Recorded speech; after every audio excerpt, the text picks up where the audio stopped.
All right. Oh, I think we're live, right? I'm not gonna be able to see anybody. Well, I can't see anyone, but um, hello everyone. How's it going? Welcome to the inaugural Brown Bag Lunch with me, Laura Collins, the athlete psychotherapist. Even though I can't see you, I can certainly see the comments. So, thank you for being here. Thank you if you're here live. Thank you if you're watching later and recording. If the spirit moves you, if you want to share like where you're at, where you're calling in from, what you do, and certainly what you're eating for lunch, feel free to do so.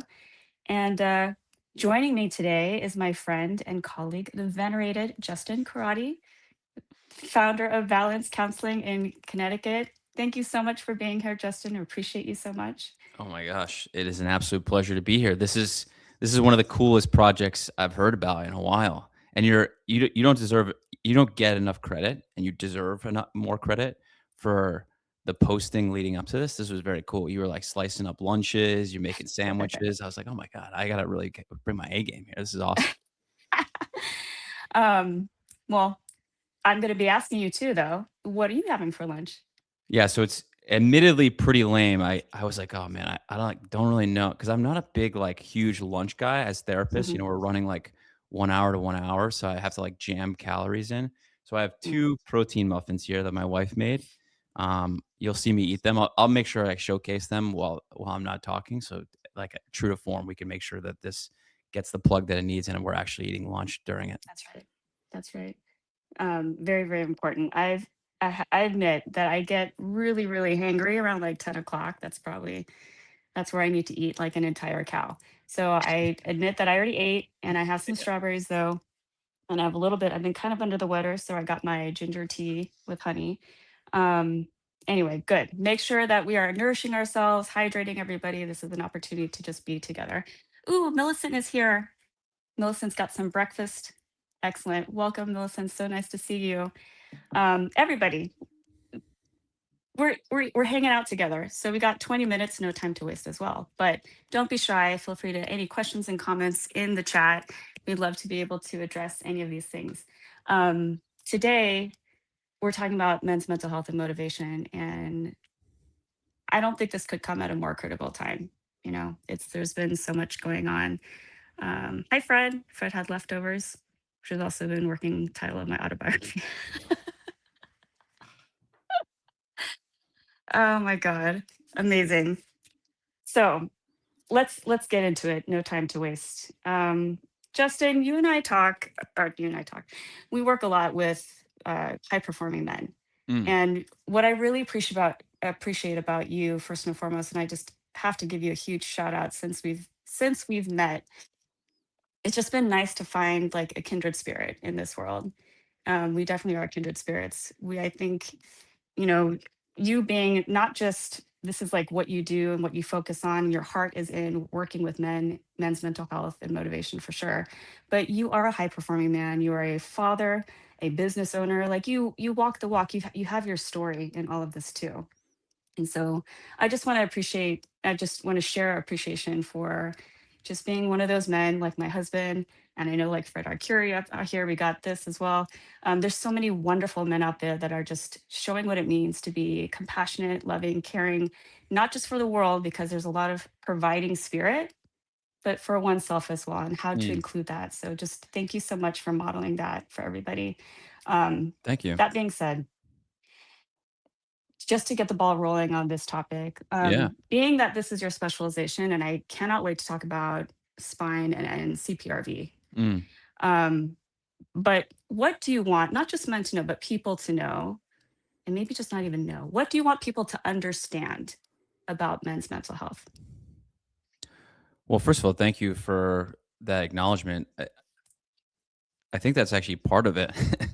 um, I'm just a huge believer, having experienced this firsthand, as you mentioned, both personally and professionally, that as human, like men on the human being spectrum, are also feeling beings. There are actual like underlying emotions. There are actual underlying feelings that we're experiencing as well. And I think in an era where a lot of men attribute meaning to materialistic or sort of objective vantage points on what it looks like to be successful, meaning like some sort of outcome.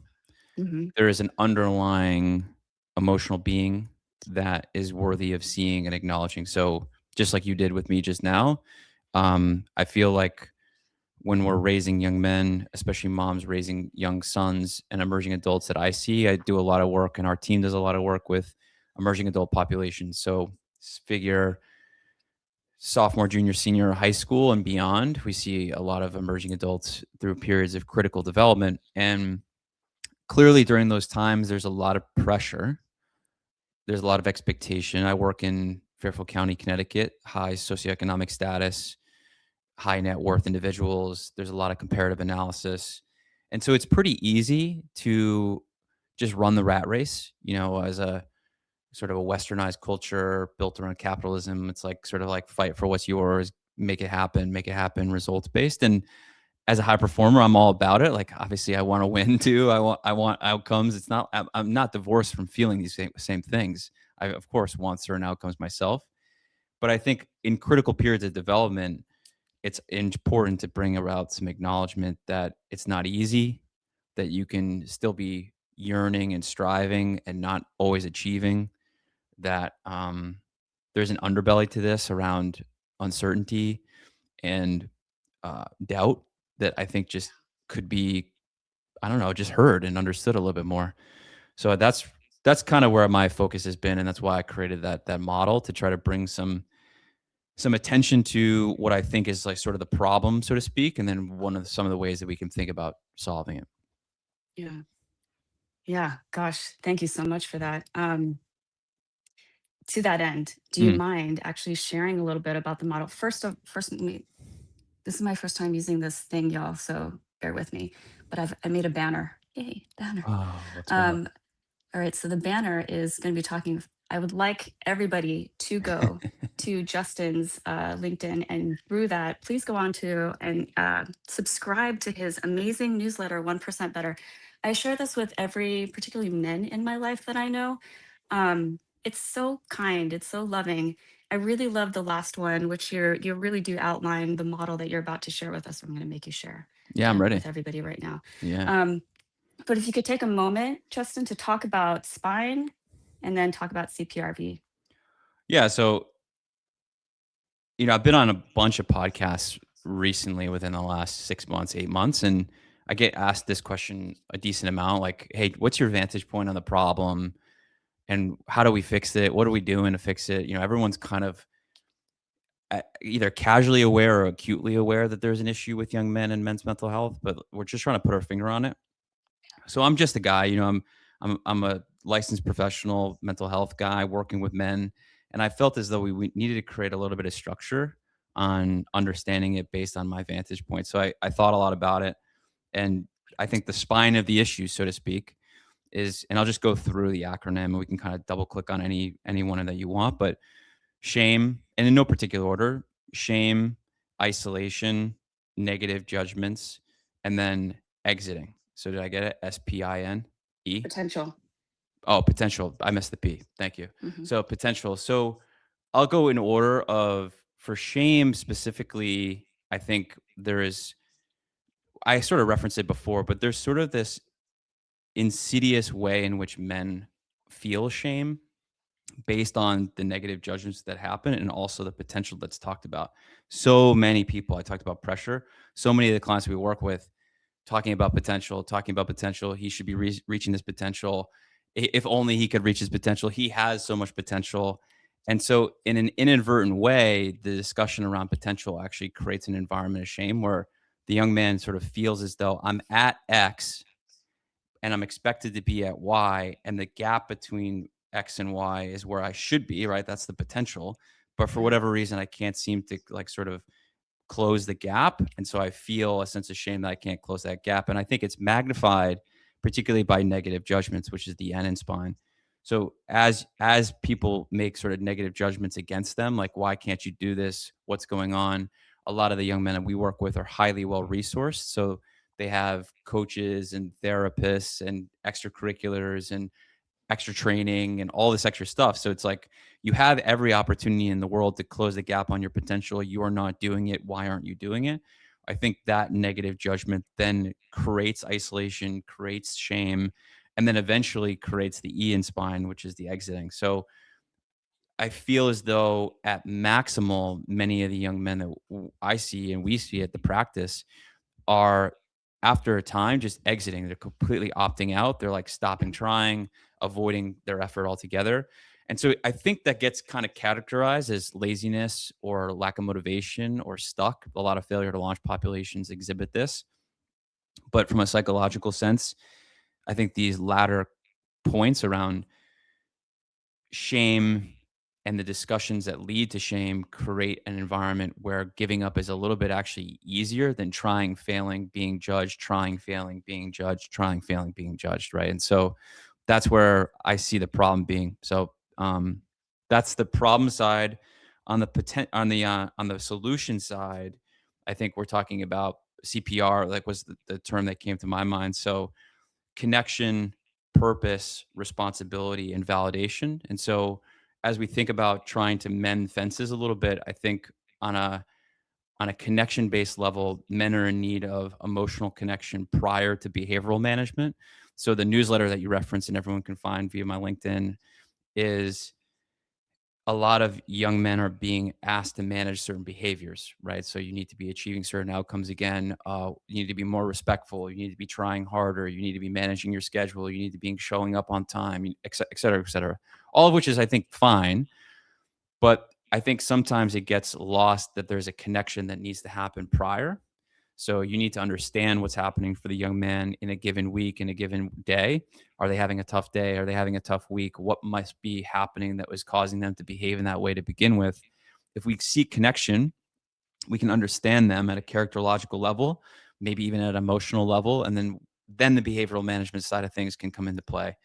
I think from a purpose-based standpoint, just to hit on the P, young men who are put in positions of either responsibility, which is the R, or in positions of purpose, feel a sense of commitment to others, feel a sense of drive, internal motivation, a sense that they're actually valuable to society overall.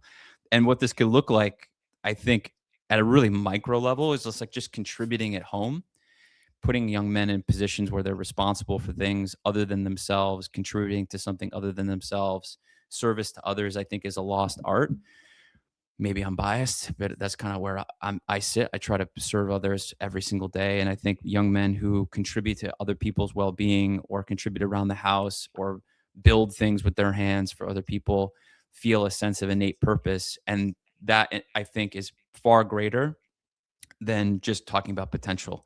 There's a little bit more intrinsic satisfaction that comes from feeling like you're purposeful. And then the final one is the V at the end, validation, which again, call back to what you had done to lead out today's conversation. Validation to me is just being seen, like knowing that two truths can be held at the same time. A person could be really striving to become the best version of themselves, aka 1% better, while also can we acknowledge that it's difficult to do that? That, from Brene Brown's perspective, healthy striving is different than perfectionism. And so many high performers are crushing themselves because they're not perfect, that they're not executing in the ways that they had become accustomed to get certain results. And so they have this inundation of feeling less than, self-doubt, confidence is crushed. And we want to be able to get to a place where we can say, look, you can try really, really hard to strive for your best. And that's relative each day, each week. Things happen. You're not going to always be top potential. You're always going to try to be moving the needle in ways that are relative to your performance every single day.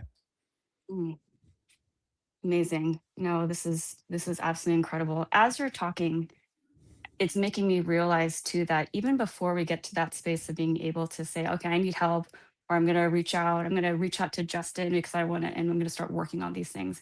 Just like simple awareness. Mm. What are some things that you would recommend to people who are listening in to for their own lives if they're, what are some signs or what can people notice in themselves and others that might be openings for, like, what can they say? What can people say to Yeah. other So on the people? connection side, so the on the problem side, if you think about isolation as being a kind of a key thing to look for, when young men are isolating, sort of licking their wounds proverbially by themselves, not being very vocal, not being very open, that behavior is communication. They're communicating that they're struggling. And so part of what I wrote about is that some of the behavior that you see in exiting, the E in spine, is either failure to launch type behavior. So like the proverbial stuck in the basement doing nothing, like very distant, very cold, or it can be actually quite the opposite. It can be kind of aggressive at times and oppositional. And I think on both sides, that behavior communicates a person who's struggling. And more times than not, I've experienced that the behavior is so egregious that Mhm. parents and teachers and coaches alike feel as though they need to really address the behavior first, which I don't blame them for. But the underlying piece is really important. What's causing the person to be oppositional is really important to think about. What's causing a person to subjugate themselves in the basement is like that's also kind of important to understand. Now to your question around like, okay, what do we say? The connection side of things, I almost wouldn't want to overthink it a little bit. I was, in preparation for today's discussion, I was kind of thinking about how I practically do this. And part of me just removes outcomes altogether. Like I just have this sense of faith that the people that I work with are going to become whoever they're going to become, that they're probably good people at the end of the day, that they're probably going to make a difference at the end of the day. They're probably going to have some suffering that comes along with that. It's not going to be perfect. It's probably going to be nonlinear. So I just remove it. It's like I'm working with a ton of people who go to college. It's like, man, you don't have to go to Harvard. It's like it's going to be all right. A happy student is a good student is what my mom used to tell me, and I believe that wholeheartedly. I want a person to go and be in a rigorous environment, and yes, of course, you should go to schools that are going to challenge you. But if you're not happy there and you're just chasing outcomes, like what are you actually doing? Yeah. So it's like bringing in a human element of it. And practically speaking, Laura, like, what do you do? I try to just kind of like poke fun at this as a game. It's just kind of a game, we try to create laughter is a great medicine. Just kind of laugh at this whole thing of like, what are we chasing? What are we actually doing here? Like, do you really need to be doing 80 hours of baseball a week? Isn't that kind of Mm, hilarious that that's like what mm, you're doing at 17 years old?